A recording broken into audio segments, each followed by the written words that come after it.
যখন বেশি দুঃখ হবে অন্তরে, অন্তর বেশি ব্যথিত হবে, অন্তরে প্রচুর পরিমাণ কষ্ট হবে, কোনো প্রকার চিন্তা করা ছাড়া, কারোর সাথে আলাপ আলোচনা করা ছাড়া যাই নামাজটা বিছান, রবের দরবারে সিজদায় চলে যান। সুবহানাল্লাহ।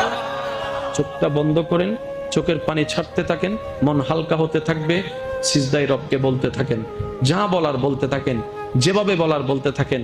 মনে রাখবেন, আপনার সেই মনের বেতার ভাষা হতে পারে আপনার রক্ত বুঝবে না, আপনার ভালোবাসার মানুষ বুঝবে না, আপনার প্রিয় মানুষ বুঝবে না, কিন্তু আপনি যেভাবেই বলেন না কেন, আপনার প্রত্যেকটা শব্দ আপনার রব্বুল আলামিন বুঝবেই বুঝবে, বুঝবেই বুঝবে। সুবহানাল্লাহ।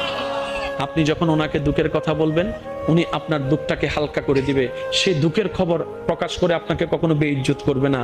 আর আপনি যখন সুখের খবর পেয়ে রবের দরবারে সিজদায় চলে যাবেন, তখন আল্লাহ তাআলা খুশি হয়ে আপনার সুখটাকে আরো বাড়ায় দিবে। লা ইন